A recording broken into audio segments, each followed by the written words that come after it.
আসসালামু আলাইকুম। ওয়ালাইকুম সালাম। আপা কেমন আছেন? ভালো আছি। আপা কি বানাচ্ছেন এটা? জামদানি শাড়ি। জামদানি শাড়ি। এটা কতদিন হলো বানাচ্ছেন আপা? এক সপ্তাহ হইবে। এক সপ্তাহ হবে বানানো হচ্ছে। আর কয়দিন পরে শাড়িটা কমপ্লিট হয়ে যাবে একদম বানানো? 3 দিন লাগবে এই শাড়িটা। 3 দিন লাগবে। তার মানে হচ্ছে যে মোটামুটি 10 দিনে শাড়িটা তৈরি হবে।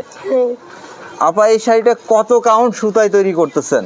কাউন্টটা কি বলতে পারবেন আপনি? 84। 84 কাউন্ট। আচ্ছা, এই শাড়িটার যে ডিজাইন, এই যে প্যাটার্নে বানাচ্ছেন, এই ডিজাইনটার নাম কি বলে? চাকা ফুল না? শাড়িটা বিক্রি করবেন কোথায় এবং কত দামে বিক্রি করবেন? নোয়াপাড়া। নোয়াপাড়া হাটে?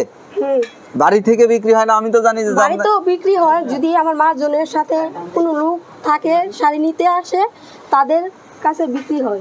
বাড়ি থেকেও নিয়ে যায়? হ্যাঁ। তো সেক্ষেত্রে এই শাড়িটা কত বিক্রি হবে? 10-12। 10-12 হাজার টাকা। 10-12 হাজার টাকা বিক্রি হওয়ার পরে আপনারা দুইজন কত টাকা পাবেন?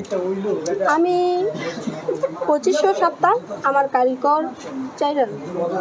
4000 টাকা আর আপনি 2500 টাকা পাবেন। তার মানে আপনারা দুইজন পাচ্ছেন হলো 6500 টাকা। আচ্ছা, তার মানে আপনি পাচ্ছেন মাসে হচ্ছে মাত্র 8-10 হাজার টাকা, আর ওই ভাই পাচ্ছে 16,000 টাকা, তাই তো নাকি?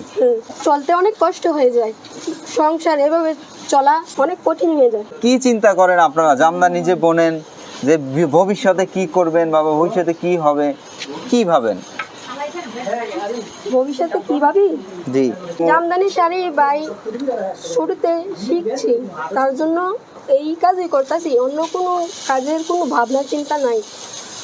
তার জন্য আর কি করবো, এই কাজই করতে হইব। যদি কিছু টাকা বাইরে যায় তো আমগো তো বেতনটা বেড়ে যায়, আমগো তো বেতন অনেক কম না, তার জন্য বলতেছি দামটা বাড়লে অনেক সুবিধা আমগো মধ্যে হইতো, আমাদের সংসার চলা অনেক কষ্ট হয়ে যায়।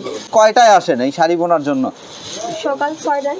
যান কয়টায় এখান থেকে? রাত্রে 8টা 9টায়।